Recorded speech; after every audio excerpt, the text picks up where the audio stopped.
Merci beaucoup d'être là. Nous allons accueillir maintenant une table ronde orchestrée par Christophe Bis. Christophe Bis est journaliste pour l'usine digitale. Écoute Christophe, on te laisse présenter. Alors, on a sûrement les noms des speakers qui sont là. Hop, voilà, on y va, formidable. Alors, voilà, donc tu as autour de toi, et dans l'ordre, je crois, c'est ça? Ils sont... Normalement, oui. Voilà, que Sébastien lève la main. Bonjour Sébastien. C'est toi, formidable. Bonjour, Sébastien, Senior Data Acquisition et Analyst Specialist chez Bipost, qui nous vient de Bruxelles, c'est ça? C'est ça. C'est ça. Voilà, Bipost. On a également Emmanuel Schneider, Country Digitization Acceleration Director de Cisco. Voilà, c'est super facile à prononcer, c'est formidable. Donc on a Cisco parmi nous. Ce qui est bien, c'est qu'on a à la fois donc Christophe Bis, on a à la fois des startups et des très grands groupes. On a Jocelyn Gourlet, directeur commercial et marketing de Fenwick Lind, voilà, et chariot élévateur, et implanté dans toute la France. On a Maïlis Staub, c'est ça, j'ai bien prononcé Maïlis, tu vois, on avait répété, hop. CEO de Pocket Result, une jeune start-up intéressante, prometteuse, et Arthur Perticos, cofondeur de Wind. Voilà, Christophe, c'est à toi. Merci Jean-Philippe. Comme je disais en plaisantant avant de commencer, on a même disrupté la table ronde qui n'est pas là aujourd'hui, donc on va essayer de faire sans. Et essayer de ne pas tomber des sièges, ce qui à mon avis n'est pas gagné, ça tangue un peu autour de moi. Sébastien Dréossi, donc vous travaillez, on dit Bipost, on dit Bpost, on dit Poste belge. Bipost. Et donc vous, le numérique, comme la Poste française, c'est d'abord une baisse du trafic, une baisse de vos métiers historiques? Donc effectivement, on fait face à l'e-substitution depuis plusieurs années. Et donc la conséquence, c'est une baisse de notre volume courrier de 3 à 5% par an depuis une dizaine d'années. Donc. Et face à ça, on doit trouver donc des nouvelles sources de revenus et également jouer sur l'optimisation de nos processus internes pour avoir le coût de distribution le plus faible possible. Voilà.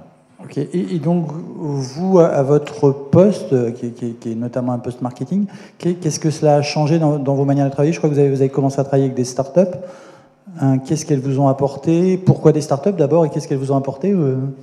Vous avez préféré qu'elles viennent chez vous, qu'elles vous disruptent demain? C'est ça. Enfin, je vais vous expliquer. Donc déjà, moi, je travaille au niveau du groupe communication, marketing au niveau de Bipost. On a un rôle corporate qui est de supporter les différentes entités au niveau de tout ce qui concerne les données, dans l'analyse, l'acquisition et leur utilisation au quotidien dans la société. Alors effectivement, en marketing, on doit revoir nos principes et notre mix média au quotidien, parce que étant la Poste, on aime le papier, on aime le courrier adressé, le non adressé. Or, c'est plus vraiment d'usage. En tout cas, ça doit faire partie du mix, mais ça ne doit pas être le seul média.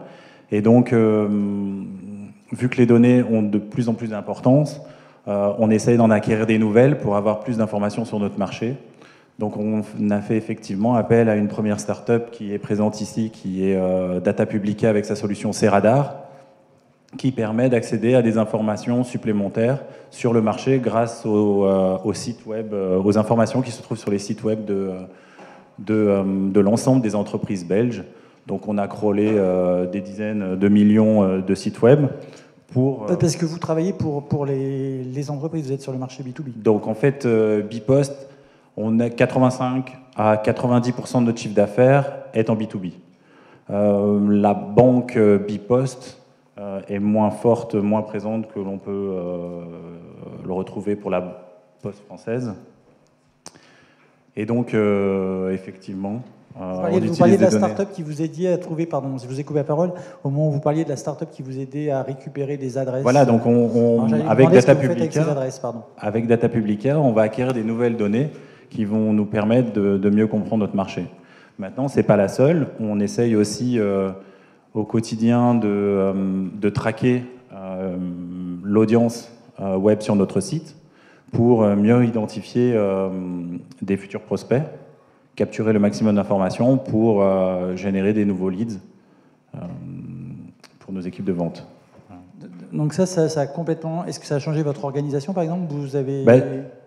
Disons, que le fait de mettre beaucoup plus de digital, oui, effectivement, ça change notre quotidien. C'est un mindset, c'est des paradigmes qu'il faut changer au niveau des équipes marketing ou des équipes de vente plutôt traditionnelles en interne. Et donc, il y a une transformation digitale que l'on opère en ce moment. On a fait aussi l'acquisition d'Oracle Marketing Cloud pour aussi beaucoup mieux gérer notre digital. Donc, on est dans ce mouvement, ce voyage au quotidien. Merci, on viendra tout à l'heure. Maëlys Staub, vous avez... C'est là où c'est pas pratique d'avoir deux tables du tout et que je vais essayer de pas tomber. Vous avez fondé une start-up qui justement profite du numérique pour améliorer la productivité et la rentabilité du marketing, si j'ai bien compris. Oui, effectivement, notre mission, c'est de digitaliser la mission du manager avec 3 briques, 4 solutions métiers. Donc la première brique qu'on a lancée en 2015, c'est la data visualisation. La deuxième brique en 2015, la data décision. Et là, nous sommes dans le lancement du Data Art Cloud. Les 4 solutions métiers concernent le retail, le CRM, le business et ce qu'on appelle le team, le management. Voilà, donc aujourd'hui, nous avons une trentaine de clients, pour la plupart des grands comptes, L'Oréal, Adidas, Bristol Myers Squibb. Et concrètement, vous faites quoi chez eux Eh bien, on digitalise, on est à la limite de mini-ERP, ça fait un petit peu peur, donc on évite de mettre ce mot en avant, en fait, l'important finalement, c'est quoi? C'est pas la data, c'est le KPI. Donc, je pense qu'il faut sortir un peu de cette ère, petit à petit, de data-driven et être de plus en plus data-driver. Là, je parle à vous, professionnels du marketing. Il faut reprendre le pouvoir sur votre data en parlant plutôt de KPI. Donc, c'est vraiment ce qu'on met en avant avec notre solution. C'est de permettre aux managers d'aller piocher, choisir la bonne data pour en faire un KPI, le présenter bien et surtout avoir une bonne périodicité. Voilà. Je vais vous poser une question naïve, peut-être même un peu provocatrice, mais ils ont déjà plein d'outils pour faire ça. Qu'est-ce que vous leur apportez en plus?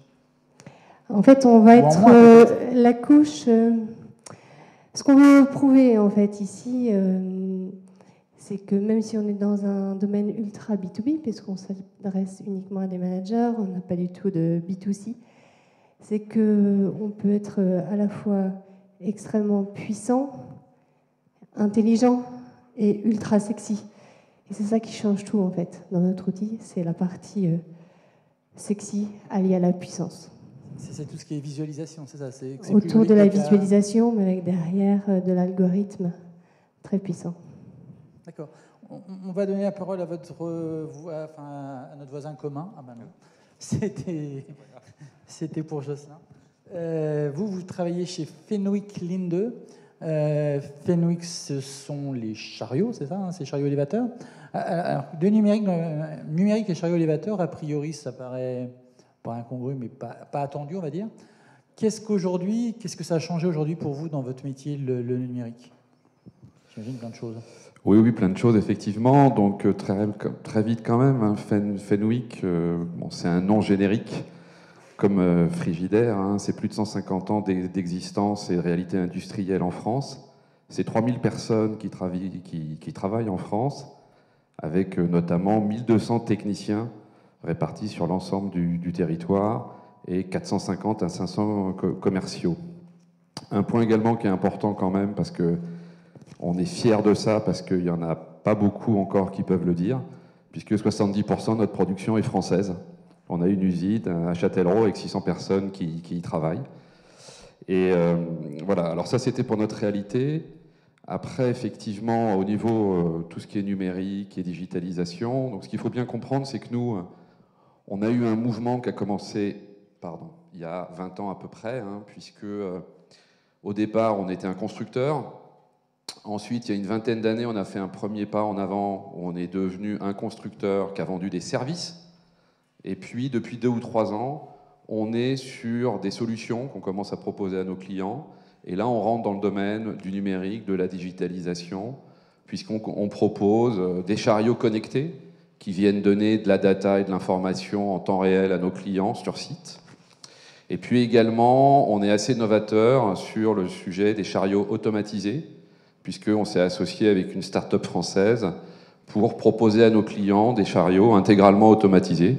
En clair, ils travaillent tout seuls et ils peuvent travailler 24 heures sur 24, 7 jours sur 7. Et là, on vient plugger tout simplement des dispositifs extrêmement innovants sur des bons vieux chariots faits de ferraille et de boulons, quoi. Voilà.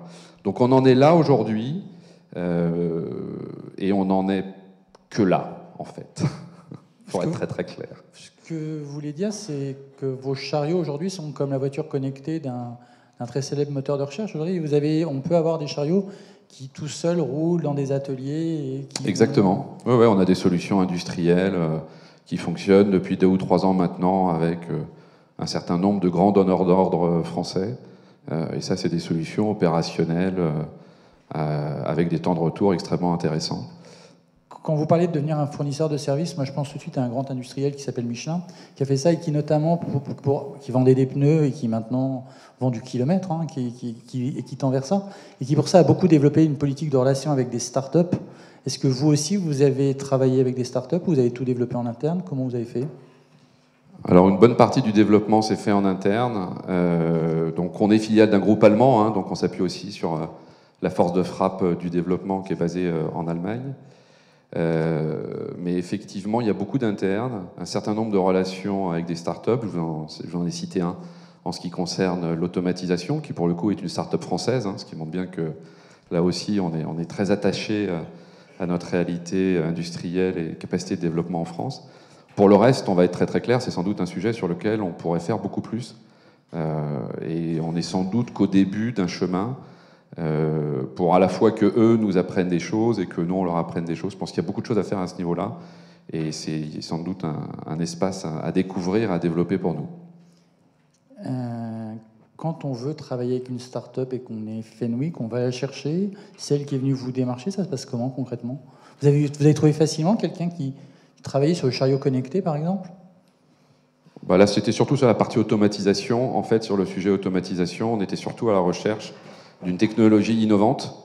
Donc, je ne sais pas si elle était disruptive ou pas. En tout cas, il fallait qu'elle soit innovante et différenciante et qu'elle puisse venir se plugger sur notre réalité industrielle à nous. C'était ça le sujet. Et donc, à un moment, vous retournez sur la place, vous commencez à chercher. Et puis, c'est à la fois vous qui vous posez des questions. Et là, en l'occurrence, c'est des gens qui avaient commencé à développer ça de leur côté et qui se sont dit, si on a une solution qu'on considère comme intelligente dans le secteur de la manutention, autant s'adresser aux leaders. Donc ils sont venus nous voir et on a commencé à travailler avec eux. Et après, donc ça c'est pour la fabrication, la production, la mise au point de nouveaux produits. Après, pour la commercialisation, quelque chose a changé ou pas encore? Ou c'est en train de changer? Alors aujourd'hui, effectivement, on se pose... Alors on est très clairement aujourd'hui on est typiquement, je pense, dans la situation d'un industriel assez classique, qui est leader de son marché, qui va bien, qui, il faut le savoir, depuis plus d'1 an et demi, on est sur un marché qui croît à 2 chiffres. Donc on a beaucoup de travail déjà sur notre activité traditionnelle, ça ne faut pas l'oublier. Et en même temps, il faut qu'on anticipe le futur. On voit bien arriver cette vague de fond, tout ce qui tourne autour de la digitalisation, etc. On se dit, oui, il faudrait y aller. On se dit, oui, il faudrait sans doute développer, par exemple, un site internet pour commencer à essayer d'avoir du multicanal ou des choses comme ça. Maintenant, une fois qu'on a dit ça, pour être... donc, on est aujourd'hui un peu devant, je ne sais pas si c'est un précipice, une nouvelle montagne, je ne sais pas exactement ce que c'est. Et on a envie d'y aller, moi j'ai envie qu'on y aille, mais on est en même temps un peu comme une poule qui a trouvé un couteau. Voilà. En tout cas, vous parlez franchement, c'est pas mal déjà. On n'entend pas tous les jours ce discours-là, merci à vous. Arthur, alors je vais essayer de ne pas écorcher votre nom, vous appelez Arthur Perticose et vous avez fondé Wind. Exactement. Avec un Y. Avec un Y, WYND, on a fondé ça il y a 3 ans et on est une start-up en forte croissance puisqu'aujourd'hui nous sommes 50 et qu'on sera 70 à la fin de l'année et autour de 100-120 dans 1 an. Donc justement, notre métier, c'est, si je reprends la métaphore, c'est d'aider les entreprises... À trouver le couteau ? Non, j'allais plutôt prendre celle du précipice. Pas seulement on n'est pas seulement le pont qui permet de passer au-delà du précipice et d'aller vers la terre promise, on est aussi ceux qui définissent la terre promise. Évidemment avec chacun de nos clients, puisque ce que l'on fait, c'est qu'on a créé un logiciel unique qui permet à l'ensemble des retailers de développer des parcours omnicanaux en point de vente, en dehors du point de vente, avec une seule solution, un seul logiciel. Là où aujourd'hui, pour le faire, il faudrait à minima 5 à 30 pour certains logiciels. Et surtout, au-delà de ça, on est un logiciel évolutif, agile, moderne, qui permet réellement de créer les parcours là où aujourd'hui, un grand nombre de retailers, comme vous le savez peut-être, sont bloqués par leur propre technologie. Et donc, on est à la frontière de 3 changements fondamentaux sur le marché. On est à la frontière du premier changement qui est celui des clients. Les attentes des clients, et ça fait écho à ce que nous sommes en tant que clients, c'est-à-dire des êtres individualisés maintenant. On ne souhaite plus être mis dans une case de la CSP+, CSP-, femme décideuse ou prescriptrice d'achat de moins de 50 ans. Non, on veut juste, en fonction d'un contexte personnel, décider de consommer de cette manière ou d'une autre. Donc, en tant que consommateur, je suis différent quand il pleut que lorsqu'il fait beau. Je suis différent lorsque je suis en réunion que lorsque je suis, au contraire, plutôt en week-end tranquille. Et à chaque fois, je vais avoir des modalités de consommation qui sont différentes. Le deuxième changement, c'est la technologie. Pendant longtemps, on a cru que la technologie était une fin en soi. Et aujourd'hui, on se rend compte que la technologie est une denrée périssable. Et que forcément, lorsqu'on met en place un système d'information qui a 20 ans d'âge, au bout d'un moment, ce système d'information devient un vrai frein et parfois bloque la créativité. Donc on ne peut plus répondre aux nouveaux parcours clients demandés par les fameux clients. Et enfin, le dernier changement, c'est ceux des business models. Comme vous l'imaginez, aujourd'hui, on est sur des ROI beaucoup plus liés à un grand investissement initial, puis un ROI extrêmement fort sur 5 à 10 ans, au lieu d'avoir des ROI très très courts, et donc ça change évidemment la phase de tout projet. Et face à ça, il y a des trous dans les raquettes des grands commerçants et de l'ensemble des entreprises, et en général, dans ces trous se positionnent des startups. Et donc, si je prends le cas de G7, je vais vous parler d'Uber. Si je prends le cas de plutôt restaurateur, je vais parler d'Allo Resto, Deliveroo, Take It Easy, etc., etc. Hôtellerie, on va parler de Booking. Et notre solution, justement, est destinée à empêcher tous les retailers de tomber dans ces fameux précipices, tout en définissant avec eux, bien sûr, puisque c'est un contexte en pleine évolution, ce qu'il faut faire demain. Mais qui sont vos clients? Plutôt des groupes de distribution, ou au-delà, ça peut être n'importe quel industriel qui vend ses produits? On travaille vraiment avec des clients extrêmement divers, puisqu'on a une solution qui est à la fois très opérationnelle, donc en amont de la vente, et en même temps extrêmement proche de la vente, puisqu'on crée des solutions d'encaissement. Enfin, nous avons des modules de solutions d'encaissement. Donc on travaille aujourd'hui avec Quick, avec Carrefour, avec Galeries Lafayette, avec Elior, Flunch, avec Altarea Cogedim, avec Emerson, Montsouffleur. Enfin bref, on travaille avec beaucoup d'acteurs très divers sur des pans du retail très très différents. Et parfois on travaille avec leur côté plus industriel, et parfois évidemment, et principalement avec leur côté très très retail. Et la question que j'aime bien poser aux startups, à la base, qu'est-ce qui vous a donné... D'ailleurs, j'ai oublié de vous la poser, vous répondrez si vous voulez après. Qu'est-ce qui, au départ, vous a donné envie de créer cette entreprise? Quel besoin vous avez vu? Qu'est-ce qui vous a fait dire, là, il faut qu'on y aille, il y a un nouveau service, il y a un nouveau produit à rendre? C'était quoi? Donc, il y a 2 manières de répondre. Évidemment, il y a une question beaucoup plus personnelle, l'envie de créer quelque chose. Ça joue, parce qu'évidemment, c'est ça qui permet de se poser des questions, puisque je ne travaillais pas dans le retail avant, donc c'est pas venu de mon expérience personnelle en tant que retailer. Et dans un second temps, mon associé a une expérience dans l'hôtellerie, et il a vu le passage, l'arrivée de Booking, de e-booking et autres, et il a compris ce que ça pouvait entraîner pour des gros acteurs. Et on s'est posé la question de comment ce transfert de pouvoir parfois et de maîtrise d'un certain nombre de valeurs et d'assets pouvait s'opérer sur un marché. Et on s'est rendu compte qu'en réalité, tous les retailers, quels qu'ils soient, que ce soit du produit physique ou du service, étaient en mesure de se faire transformer. Maintenant, on parle d'ubérisation. Et on s'est demandé comment on pouvait, au contraire, les aider face à ça. Et progressivement, de manière très itérative, on est arrivé à la solution qu'aujourd'hui on propose. Je veux bien votre réponse, Maëlys, et j'ai oublié de vous poser la question juste avant. C'est vrai que l'autre jour, je me suis dit, tiens, quand est-ce que j'ai voulu être chef d'entreprise? Et je me suis rappelé que c'était en 3e, quand j'étais dans une pension de jeunes filles. Les conseillères d'orientation est venue nous distribuer les différents métiers. Et j'ai dit, moi, c'est ça que je veux faire, chef d'entreprise. Et donc, j'ai fait une partie de ma carrière chez SFR, là, comme ça. Chez SFR, dans le CRM principalement. Et puis, un jour, on m'a nommée responsable de la mesure de performance retail, où j'ai créé une méthode très statisticienne, parce que moi, mon kiff, c'est le KPI. Et quand j'ai vu que ça faisait gagner pas mal d'argent à la boîte, j'ai sauté sur le truc. Je me suis dit, ok, j'y vais. Je crée ma boîte, une première boîte de conseil, où j'ai rencontré aujourd'hui mon associé qui était encore à l'ESSEC, qui a 30 ans aujourd'hui. Et 3 ans après, on a créé ensemble Pocket Result. D'accord. Donc vous aviez identifié ce besoin de données puissantes et sexy. Moi, Exactement. J'ai retenu. Emmanuel Schneider, vous venez d'une entreprise autre. Oh, c'est bon, je vais passer le mien. Vous venez de travailler chez Cisco et vous vous intéressez à la ville intelligente, qui est un domaine qui passe par beaucoup de données. Alors, comment on met en œuvre toutes ces données pour arriver à créer de nouvelles offres? D'abord, comment on met des capteurs? Comment on appréhende ce marché-là? Oui, alors c'est vrai qu'on est aujourd'hui... alors peut-être un petit mot sur Cisco, je vais répondre à votre question, mais Cisco et le numérique, c'est une longue histoire, puisque c'est une société, comme vous savez, de la Silicon Valley, mais c'est une vieille société de la Silicon Valley qui a grandi avec Internet et les différentes phases de l'Internet.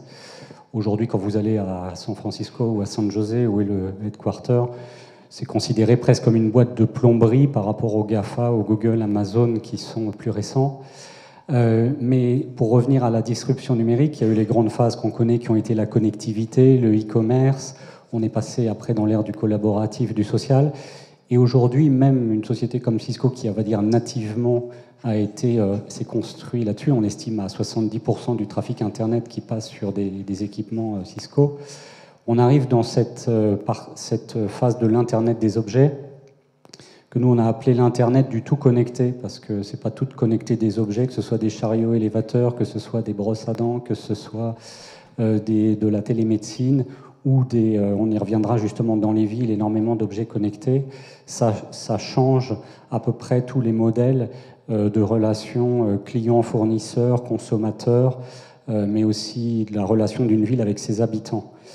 Et donc cette problématique de l'Internet des objets appliqué aux villes, elle s'applique dans à peu près tous les domaines. Elle n'est pas nouvelle. Hein. Les villes, comme on le sait tous, sont sur des temps longs, à la fois politiques, mais aussi en termes d'inertie et de développement. Ça fait 15-20 ans qu'elles font déjà de l'Internet des objets avec des capteurs pour suivre les réseaux d'eau, pour suivre un certain nombre d'indicateurs par rapport à la complexité des dispositifs qu'elles doivent gérer. Mais c'est vrai qu'aujourd'hui, elles se retrouvent face à un défi qui est immense, qui est ceux sur lesquels vous travaillez, vous, en tant que professionnel du marketing dans vos différents secteurs d'activité, mais avec une relation qui n'est pas forcément une relation de client vis-à-vis des habitants, mais quelque part de consommateurs de services quand même. Et donc pour revenir à votre question et pour essayer d'illustrer avec des exemples ce que ça peut vouloir dire, vous avez des dispositifs de captation d'informations, donc de capteurs qui vont remonter énormément de données, qui vont changer la manière de la ville d'opérer ses services. Les grands services, c'est la sécurité, c'est la mobilité, c'est amener de l'eau dans tous nos immeubles, c'est ramasser des poubelles, etc. Et c'est aussi contribuer au bien-être des habitants. Et notamment quand on a des projets de réaménagement d'espaces publics et d'urbanisme, on a cette nouvelle matières qui arrivent, qui sont les données qui remontent de dispositifs du terrain qui étaient jusqu'à présent inexistants ou complètement inexploités et sur lequel peut se développer tout un nouvel ensemble de pratiques. Et pour illustrer cet exemple, on vient d'équiper toute la place de la Nation à Paris si vous voyez comment c'est une des places les plus complexes et la deuxième plus grande, c'est plus grand que la place de l'Étoile, les plus complexes en termes d'urbanisme et de zones d'utilisation, sur lequel la ville, mis à part le flux des voitures, puisqu'il y a une espèce immense autoroute qui la traverse, on a une 8 voies qui fait le tour du rond-point central, la ville n'a aucune information de comment l'espace public est utilisé. Et on a déployé un réseau de captation d'informations qui vont de simples comptages.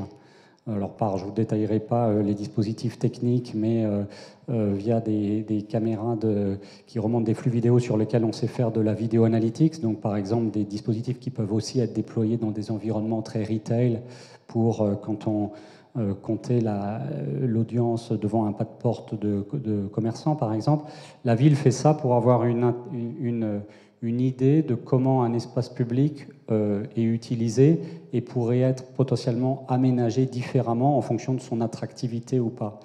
Donc on est au début de ce phénomène d'appropriation de données qui remontent et qui peuvent aider des urbanistes, par exemple, ou des gens qui connaissent très bien leur métier, mais qui ont cette nouvelle source d'information à disposition, qui implique derrière d'avoir des métiers de data scientist, de segmentation, de comprendre entre les différentes couches de la population qui préfèrent marcher, qui préfèrent utiliser un vélo, qui est plutôt un habitué de la voiture, pour arriver, tout en préservant le bien-être des citoyens et du plus grand nombre, arriver à résoudre les grands challenges de la ville qui sont aujourd'hui, on va dire, quand même très écologiques en termes de développement. Vous travaillez en amont avec ces gens-là pour savoir les données dont ils ont besoin, par exemple? J'imagine un capteur, il mesure ce qu'on lui demande de mesurer, donc il faut savoir ce qu'on veut mesurer. Oui, alors c'est là où ça devient intéressant, c'est que nous, on n'a pas la prétention à savoir résoudre les problèmes de la ville. Par contre, de part de notre expérience dans ces domaines de l'Internet et de la connectivité, on va pouvoir permettre de remonter un grand nombre d'informations. Donc on a presque pris le problème à l'envers en disant, en tout cas c'est l'objet de ce qu'on fait avec la ville dans le 12e arrondissement sur la place, c'est de capter un maximum d'informations et ensuite d'être dans un mode un peu plus exploratoire par rapport aux données qui sont générées. Donc j'ai oublié de vous les mentionner, mais ça va être des données de flux, donc de mesure en différenciant les piétons, les vélos, les véhicules, des données de captation de tous nos appareils connectés. Il faut savoir que le portable que vous avez dans la poche, si le Wi-Fi est activé, vous êtes détecté par tous les points d'accès que vous passez n'importe où, que ce soit dans des bâtiments ou à l'extérieur. Donc même si vous n'êtes pas nominativement identifié, on est bien clair qu'il n'y a pas de données personnelles, mais on sait par l'identifiant du constructeur de votre appareil voir où vous êtes passé, voir où cet appareil est passé, excusez-moi, je précise, et surtout sa récurrence. Et donc ce qui intéresse notamment la ville, c'est de comprendre si des gens reviennent au même endroit, s'ils sont plutôt riverains parce on les voit passer le matin et le soir, donc ils sont plutôt sur le trajet domicile-travail. Et donc pour répondre à votre question, on met plus des données environnementales, qualité de l'air, le bruit, le suivi des espaces verts qui ont, moi je découvre ce monde, mais qui ont un impact énorme sur aussi la qualité de vie. Par exemple, quand il y a des canicules, si on arrose un peu plus, on va rafraîchir les environs. Bon. Tout ça se mesure et a un impact écologique important pour arriver à calibrer les bonnes quantités. Et ces données qui sont par nature dans un environnement de la ville plutôt en open data sont mises à disposition à un écosystème d'innovation. Et là, nous, on a un rôle à jouer en étant un peu un rassembleur de start-up de l'écosystème qui vont, elles, arriver avec des spécialités qu'on n'a pas du tout. On est vraiment, je pense, complémentaires dans cet exercice et qui vont venir faire de la data science surtout de la corrélation d'informations sur des domaines qu'on n'avait pas imaginés. Et c'est marrant parce que quand vous avez les gens de la voirie, de la propreté qui ramassent les poubelles, des espaces verts et puis de l'agence d'écologie urbaine qui suivent le bruit sonore et que vous commencez à les faire discuter ensemble sur de la corrélation de données de manière transverse, on commence à se toucher du doigt qu'il y a une véritable valeur d'innovation, mais sans avoir de but prédéfini encore. On apprend alors qu'on avance. Voilà. Donc on est dans un processus vraiment d'innovation ouverte sur ces sujets. Donc en fait, si je vous comprends bien, le fait de travailler avec des startups, ça évite de passer de data lake à data ocean, parce que le nombre de données que vous générez est juste considérable. Et encore une fois, ça vous aide à penser KPI plutôt que data. Oui, exactement. Ça nous apporte l'expertise sur des domaines clés qui fait passer la data à de l'information, en fait, qui est vraiment utilisable par les services. Parce que la data, effectivement, quand vous avez des kilos, giga-téraoctets d'informations, de passage d'équipements sur des bornes Wi-Fi, c'est assez illisible. C'est un peu la matrice, quoi. De façon plus générale, je pose la question à tout le monde, répond qui veut. Le principal changement avec le numérique, avec le digital, c'est finalement l'explosion des données. C'est vous ce que vous disiez typiquement sur une ville, tout ce qu'on peut récupérer, c'est ce qu'on peut récupérer, ce qu'on peut traiter peut-être pour définir de nouvelles offres qu'on n'aurait pas pu imaginer avant parce qu'on n'avait pas les outils nécessaires. Je ne sais pas si Je sais pas, la Poste, c'est quelque chose que vous avez fait? Donc nous, à la Poste, on avait déjà énormément de données. Le souci, c'est qu'on ne les utilisait pas assez. Donc ce qu'on a déjà fait, c'est combiner les données clients avec les données opérationnelles.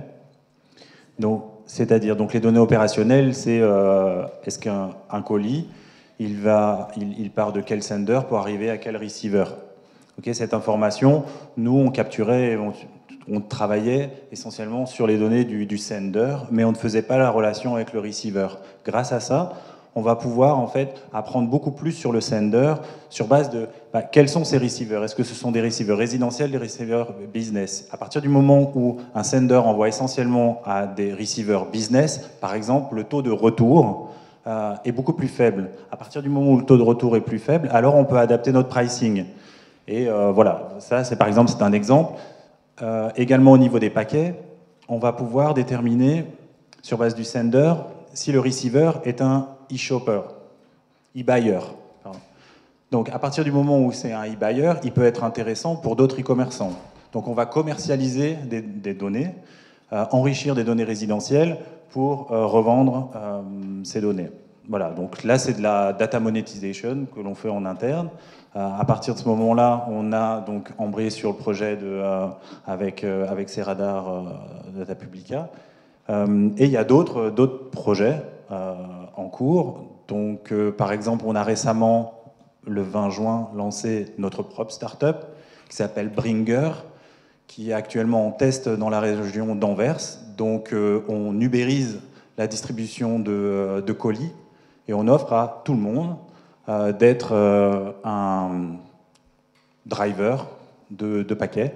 Donc on a une app qui fonctionne très bien. Donc on a été surpris. Au début, on s'est dit, OK, on va travailler pour le recrutement des drivers et des senders. Même type. Et en fait, dès le premier jour, on avait un objectif de 50 downloads. On est passé à 400. Et notre problématique maintenant, c'est d'alimenter le réseau en paquets. Et donc notre focus en termes de communication, c'est vraiment beaucoup plus sur les senders actuellement. Voilà. Alors ça a fait, ce qui a contribué au fort taux de download, c'est le communiqué de presse et c'est la réaction des syndicats. Parce que bien sûr, il y a des craintes, on parle d'ubérisation, le digital chez Bipost, ça a un impact au niveau de l'emploi. Donc ça a créé un certain buzz au niveau des syndicats, mais également au niveau de l'application. Et donc là, on étend déjà à la région d'Anvers, dans le but d'offrir, alors on appelle ça chez nous une delivery méthode supplémentaire aux delivery méthodes actuelles, qui sont livraison à domicile, livraison au point poste, sur rendez-vous, etc. Pardon, excusez-moi, j'ai un peu pris violemment. Et pour ça, vous avez dû vous équiper d'outils nouveaux. Vous avez mis en place quel type d'outils plutôt? Alors, lorsqu'on lance une start-up, donc c'est la deuxième société qu'on crée en interne avec un financement très restreint. Donc, il y a du financement, mais c'est quelque chose de très léger qui est proposé par la direction. Et sinon, on peut utiliser des ressources en interne. Mais là, en l'occurrence, on a fait appel à des développeurs externes. Et là, à ma connaissance, il n'y a pas forcément appel à une start-up spécifique. Voilà. Maintenant, je ne suis pas au courant de tout sur ce projet-là, mais le résultat, c'est assez sympa de s'apercevoir qu'une société vieille comme la nôtre peut se remettre en question et créer de l'innovation avant de se faire disrupter par un autre acteur. Voilà.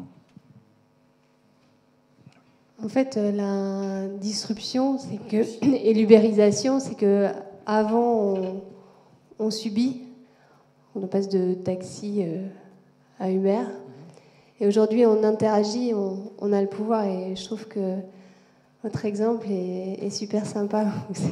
C'est le sender qui agit, c'est chouette.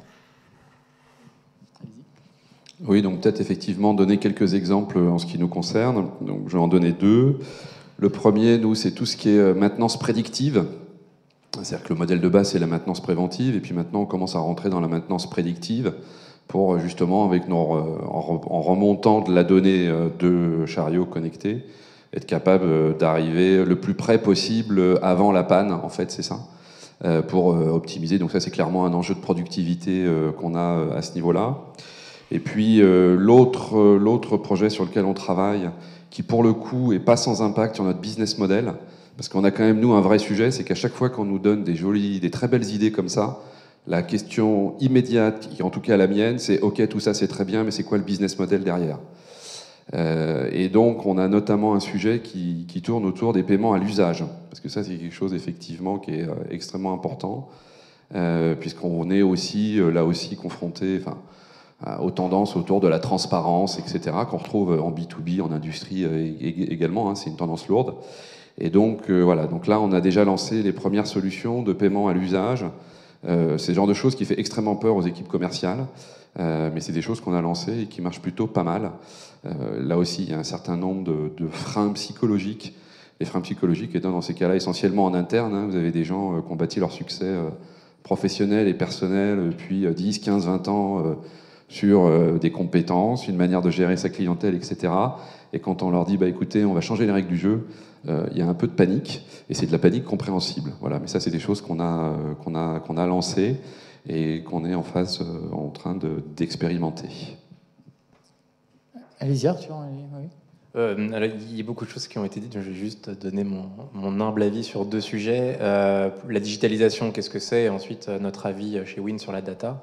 Je vais peut-être même commencer par la data, parce qu'à la rigueur, ça va être le plus simple pour nous. Donc nous, on se positionne de manière très claire sur le canal, puisque au fond, la data dans le monde réel, ça s'appelle une action. Et c'est l'action de quelqu'un, et l'objectif, c'est de capter cette action. Donc la manière dont nous, on travaille avec nos clients, c'est quelles actions voulez-vous capter? Quelles sont les actions que les clients réalisent d'ores et déjà chez vous, et que vous ne captez pas actuellement et que vous voulez capter? Et quelles sont les actions que vous aimeriez capter, mais qui ne peuvent pas être captées parce que personne ne réalise ces actions. Et évidemment, notre vision, c'est celle du canal, puisqu'au fond, l'action, dans tous les cas, elle aura lieu ou elle n'aura pas lieu si on ne met pas tous les éléments en place. Et donc, notre objectif est de simplement créer les canaux. Et la force de nos canaux, puisqu'on fait de l'omnicanal, c'est d'avoir l'information sur les actions des clients à la fois dans le point de vente et en dehors du point de vente, ce qui donne des possibilités à nos clients démentiels, puisqu'on récupère de la data aujourd'hui qui n'était pas agrégée, qui n'était pas mêlée, qui n'était pas intellectualisée, pour derrière réaliser du push marketing, et donc évidemment créer des parcours clients beaucoup plus intelligents. Et enfin, la digitalisation, selon moi, c'est plus de la piraterie qu'autre chose. Toutes les startups qui se lancent aujourd'hui ont une vision un peu pirate des choses. C'est-à-dire comment on va récupérer quelque chose qui ne nous appartient pas, qu'on ne veut pas nous laisser, qu'on ne veut pas nous offrir, et comment on va réussir à trouver des manières détournées pour faire les choses et récupérer un peu le magot, d'une certaine manière. Et la seule manière, à mon sens, pour un grand groupe, pour on va dire un traditionnel, de faire face à ces nouveaux entrants, c'est de muter. Et c'est de muter évidemment dans les gestes, dans les actions, mais aussi de muter dans la manière de penser, dans les valeurs, dans la culture, et mettre un petit peu de piraterie là-dedans. Ça permet de voir les choses différemment. Et quand un groupe travaille avec une start-up, d'après ce que j'ai pu comprendre, c'est non pas pour que la start-up devienne comme le grand groupe, c'est plutôt pour que le grand groupe puisse aussi apprendre de la manière de penser des startups, et qui, à mon sens, est fondamentale. Et cette mutation, elle se fait beaucoup plus efficacement quand elle est pensée comme ça. En tout cas, nous avons eu les meilleurs résultats quand on a essayé de moins s'adapter à notre client, à sa manière de penser, mais plutôt de proposer une vision, et ensuite de co-créer une action collective. Et en général, ça marche plutôt bien. Chez nous, nous avons mis en place quelques pratiques plutôt disruptives. La première s'appelle « Vis la vie du client ». La deuxième s'appelle « Grand compte chez petite start-up ». Et la troisième, c'est « Funky subtil ». Alors, « Vis la vie du client », j'insiste, et ça se passe plutôt bien. J'envoie chacun de mes développeurs en mission d'observation regarder ce que fait dans les bureaux de nos utilisateurs grands comptes. Grands comptes chez Petite Start-up, régulièrement, on propose à nos grands comptes de venir chez nous, s'asseoir à côté du développeur et le diriger. Enfin, c'est super interactif, ça se passe très bien. Et le client, ça l'amuse beaucoup d'être au sein d'un open space start-up. Ça, c'est plutôt sympa. Et funky subtil parce que on vend quand même du tableau de bord, beaucoup de graphes. Et donc on essaye d'être plus dans les pictos, les images. Voilà, on va sur des choses plus joyeuses parce que la vie d'un cadre aujourd'hui est parfois un petit peu difficile. C'est pas faux. C'est un journaliste aussi. Qu'est-ce que je vais dire? Je vais en fait faire une confession. Ce matin, j'étais pas ici, j'étais à une autre conférence, mais qui était beaucoup moins bien, je peux tout de suite vous le dire, qui parlait de B2C. Et en fait, j'ai réalisé un truc, c'est que dans le B2C, le consommateur a changé et a forcé les entreprises à changer. Les gens aujourd'hui utilisent leur smartphone pour acheter. Et comme on est au B2B Summit, la question que je me posais, c'est est-ce que vos clients ont changé et est-ce que vos clients vous forcent à changer? Par exemple, vous, est-ce qu'aujourd'hui, quelqu'un d'autre, hein, mais est-ce qu'aujourd'hui, de la même manière que moi là, si j'étais un peu, je pourrais, je sais pas, commander un livre à la Fnac alors que je suis en train de parler avec vous. Est-ce que vous, aujourd'hui, vous avez des clients qui demandent des interactions nouvelles et qui vous obligent à revoir vos process? Ou est-ce que le monde, finalement, industriel, le monde du B2B, est un monde un peu plus conservateur? Ouais, je dirais il se croit conservateur. C'est plutôt comme ça que je vois les choses. Quelque part, on est tous pareils, hein, c'est le frein au changement, etc. Mais je vois pas de raison qu'on n'y aille pas. D'abord parce que les comportements individuels rejaillissent de plus en plus dans les comportements professionnels. Donc la manière d'acheter le week-end à la Fnac, on retrouve la même chose sur la manière d'acheter ces outils industriels le lundi matin. Hein, on voit bien, c'est-à-dire qu'on commence à voir des enchères inversées ou des choses comme ça, y compris sur des équipements ou des solutions où la dimension conseil et sécurité est absolument clé. Puisque, je rappelle que dans notre secteur d'activité, en tout cas jusqu'à présent, un des freins à la banalisation, c'est le fait qu'on manipule des charges lourdes de plusieurs tonnes, et que si ça se passe mal et que la charge, elle tombe, derrière, ça se passe très mal pour le cariste, et ça devient extrêmement compliqué pour le chef d'entreprise ou le patron de l'entrepôt. Donc on voit bien que cette notion de conseil, elle est toujours là. Néanmoins, je crois qu'encore une fois, je pense qu'il y a tout un tas de méthodes, d'outils qui arrivent. Et surtout, encore une fois, moi, ce que je vois, c'est un changement dans la tête de nos interlocuteurs, parce qu'ils sont comme nous. Moi, j'ai 3 filles qui sont des ados, et les questions qu'elles me posent, et le regard qu'elles portent sur mon activité professionnelle, parfois d'un air complètement... ils disent, mais c'est pas possible, qu'est-ce que c'est que ce type? Et évidemment, ça rejaillit sur la manière dont je vais aborder les choses et sur le fait qu'on doit se bouger, y compris dans l'industrie. Donc je pense qu'à mon avis, il n'y a aucune raison que ça ne bouge pas à ce niveau-là. Oui, alors sur les villes où on va dire le service public au sens large, on a la même problématique, à savoir on va dire une image un peu conservatrice aussi, mais qui est confrontée au même titre que les entreprises à ce décalage qu'il y a entre le niveau, nous individuellement en tant que citoyens et habitants, qu'on a d'utiliser les technos chez nous, et de l'exigence qui monte en permanence de ce qu'on attend de services, même d'une entité publique, avec en plus la particularité dans ces environnements-là qu'il y a des élections, et donc il y a quand même, on va dire, sur un mandat, l'obligation de prendre en compte un certain nombre des demandes des citoyens.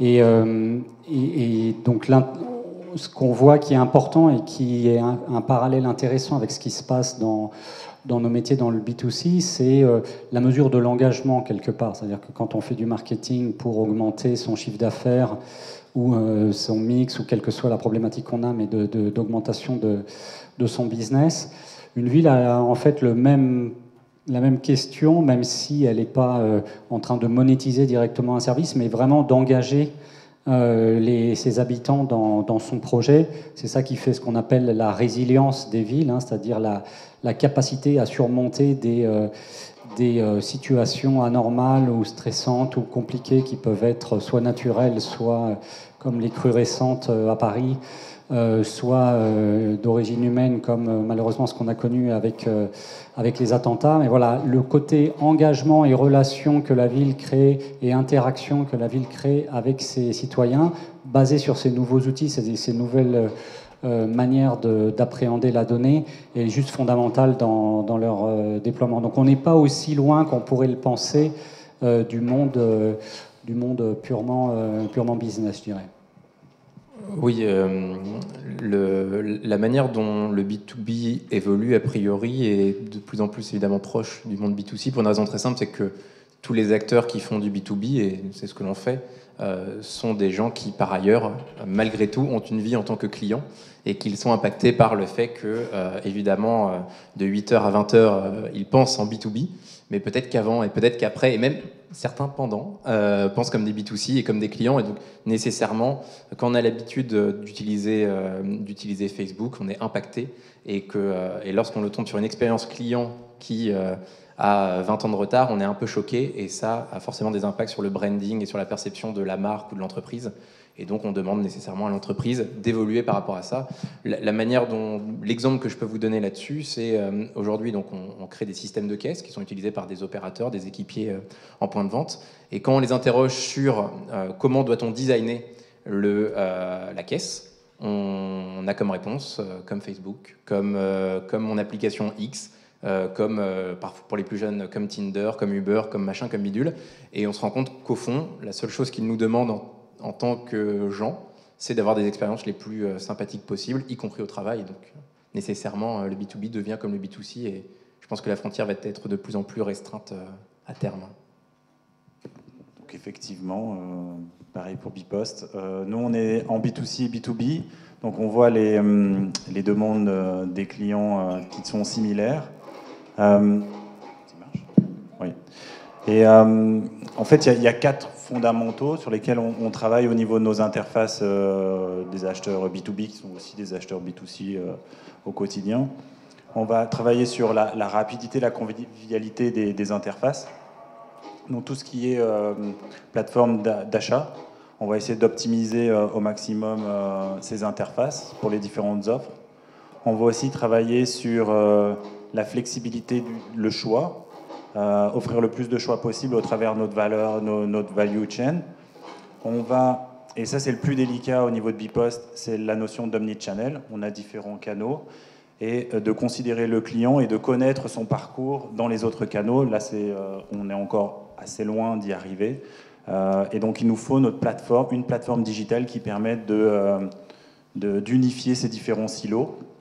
Et le 4e point, sur lequel on avait déjà une expérience, c'est toute la notion de transparence, pré-order et post-order. Alors, post-order, on avait l'habitude, c'est tout ce qui est tracking, des paquets, par exemple, mais on nous demande beaucoup plus. Par exemple, un sender business va nous demander une traçabilité sur l'ensemble des paquets envoyés pour avoir son propre dashboard, donc il va transférer cette responsabilité, plutôt que lui de gérer ce reporting-là, il va nous demander de lui offrir, donc via des VAS, des Value Added Services, on appelle ça chez nous, à la maison.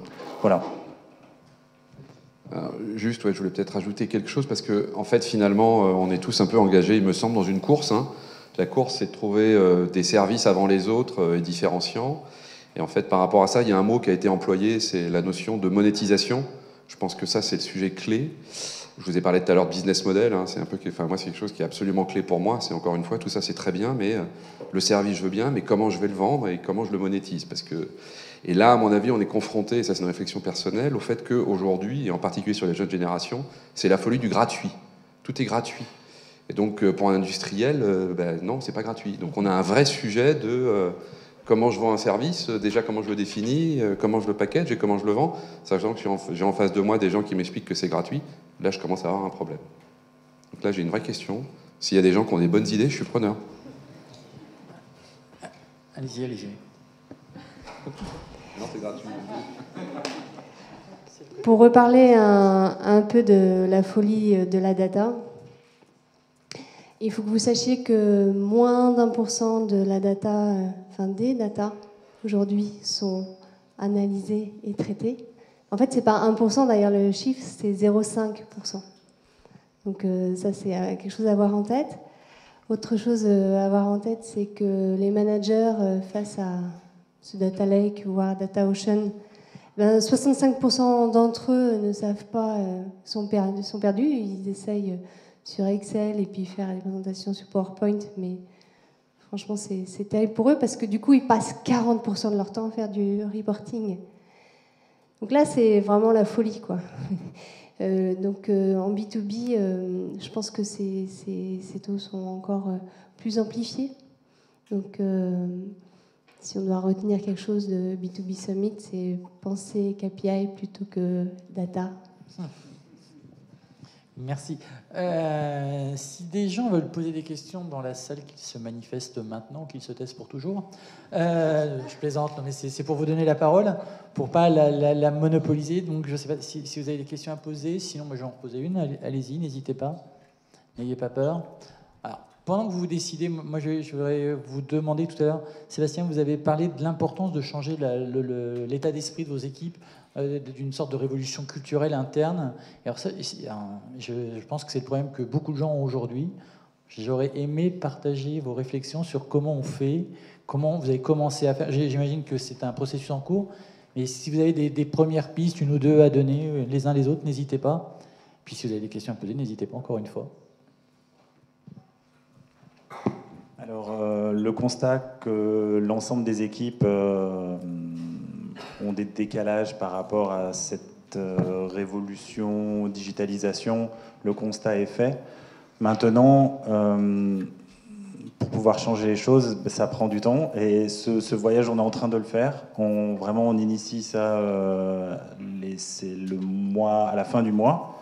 On commence à faire des sessions où on va définir en fait les profils nécessaires, les skills nécessaires, et pouvoir mapper l'ensemble de ces besoins par rapport aux équipes existantes pour pouvoir mettre certaines équipes à niveau. Voilà, par exemple, au niveau marketing, on est assez faible, on va dire, sur la génération de contenu. On est beaucoup historiquement dans l'outbound marketing où on pousse des messages et on espère que les leads vont arriver. On n'est plus maintenant dans ce mindset-là. On doit créer du contenu, avoir la permission du client pour venir, pour lui pousser des prochains messages. Et donc cette génération, cette production de contenu, c'est quelque chose qui est tout à fait nouveau.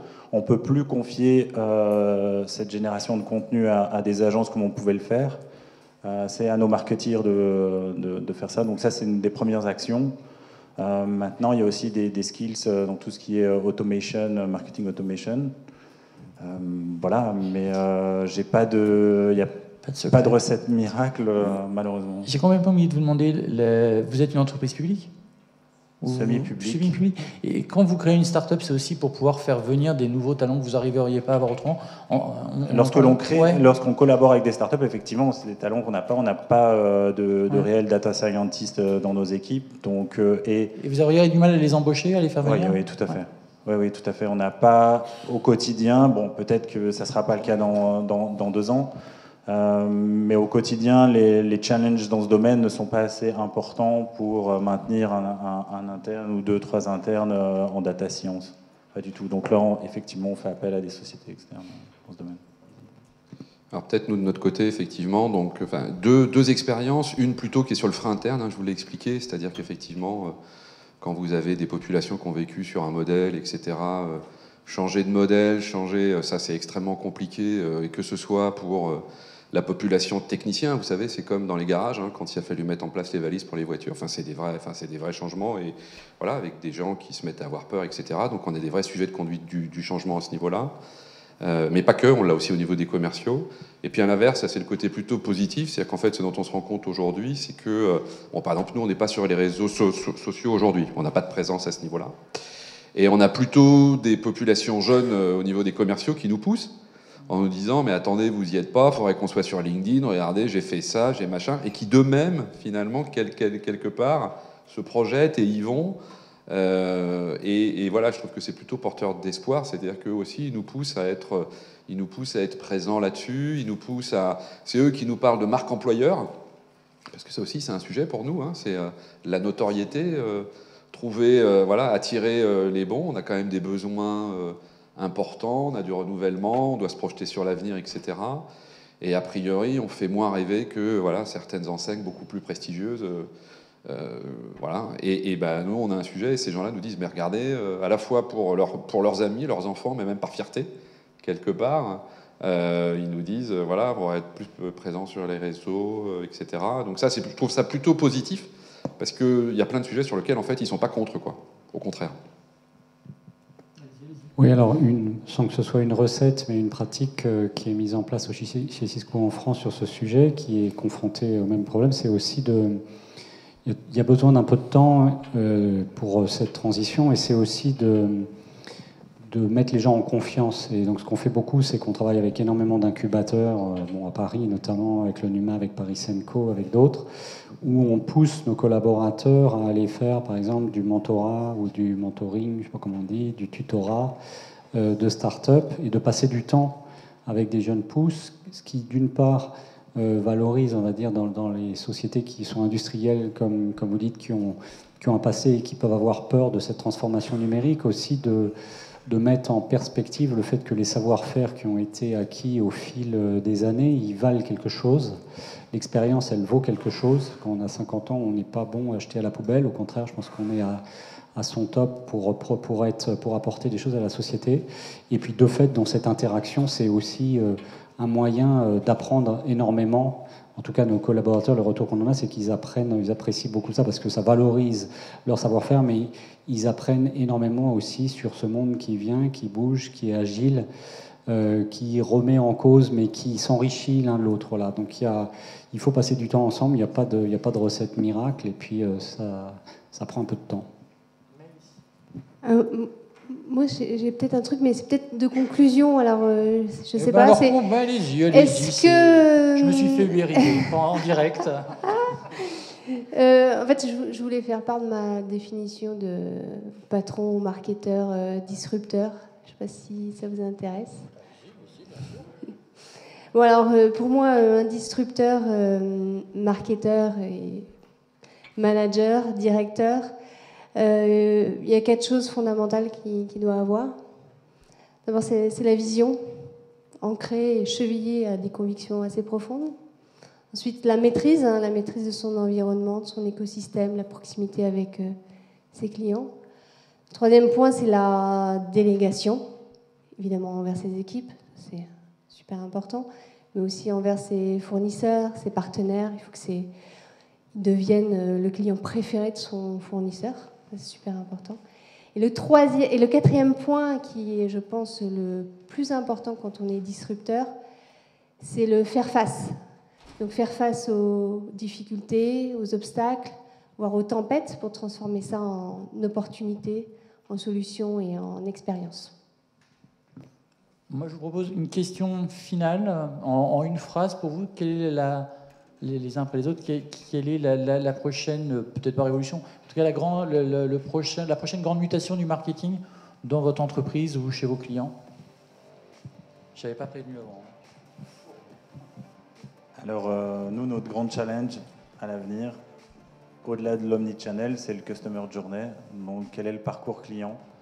On a des personae, on a des channels, tout ça se combine, tout ça se complique. Et il semble que 95% des sociétés, 95% des sociétés, n'ont pas ce type de... Je suis français, hein, mais au bout de 12 ans, on oublie. Oui, 95% des sociétés n'ont jamais mappé leur Customer Journey. Et donc, c'est quelque chose que l'on doit tous faire pour avoir plus d'efficacité au niveau de l'expérience client et limiter les frictions. Arthur. Merci. Effectivement, je crois beaucoup au parcours client et à l'omnicanal, mais à la rigueur, si je ne le racontais pas, mes actionnaires et associés ne seraient pas très contents. Donc oui, évidemment, je crois beaucoup au parcours client. Sur les prochaines grandes étapes, la seule chose qui est fondamentale pour moi, quelle qu'elle soit, c'est en fait de garder le recul. Ça répond à la fois à votre question et à la fois ça complète ce que tu as dit, qui est tout à fait vrai. Mais pourquoi il faut garder le recul à mon sens, même quand ça va très très vite? C'est qu'on se dit beaucoup avec mon associé qu'en analysant la ruée vers l'or, celui qui s'est le plus enrichi, c'est le vendeur de pioches. Et à partir du moment où on voit les choses comme ça, on se pose beaucoup de questions sur les grandes tendances. Alors moi, je vais y répondre un peu à côté de la question parce que je ne suis pas du tout dans un domaine marketing, ni par mon activité, ni par mes clients. Mais par contre, Ce qui me paraît, moi, être une tendance de fond qui vient, à vous de voir ou de me dire si ça s'applique au marketing ou pas, mais ça va être la co-construction quelque part, la co-innovation qui va, je pense, permettre aussi de créer des choses nouvelles. Alors, est-ce que ça s'applique à une société qui commercialise complètement des produits? Peut-être, peut-être pas. Ça dépend certainement des services aussi, mais voilà, c'est une tendance de fond que je vois arriver en tout cas. Moi, je dirais qu'en B2B, l'enjeu aujourd'hui, comme en B2C, c'est le consommateur qui, depuis quelques années, a repris le pouvoir. Là aussi, c'est à l'utilisateur de reprendre le pouvoir. Et puis là, je vais être peut-être un peu provoque. Il faut que ça se fasse parfois sans DSI. Voilà. DSI free, ça peut être des solutions aussi. Voilà, en ce qui nous concerne, en ce qui, moi, ma vision par rapport à ça, trois points clés, je dirais. La première, et ça a déjà été dit, c'est tout ce qui touche à la market intelligence. Ça, pour nous, c'est un sujet sur lequel on doit absolument travailler, progresser. Le deuxième point, ça c'est plus une vision de manager, c'est de dire qu'on est leader, et sur des sujets comme ça, partir en étant leader sur ces phénomènes et sur ces innovations, c'est quelque chose qui est extrêmement compliqué par rapport à la conduite du changement. En clair, ce qui vous a fait gagner dans le passé peut vous faire perdre dans le futur. Et puis le troisième point, ça a été évoqué tout à l'heure avant qu'on intervienne, c'est surtout ne pas jeter le bébé avec l'eau du bain. Madame, messieurs, merci. Vous avez prouvé que vous étiez des vrais experts. Il n'y a pas eu de questions. Vous avez répondu à toutes celles que le public pouvait se poser. Merci beaucoup. Bonne journée à tous. Au revoir.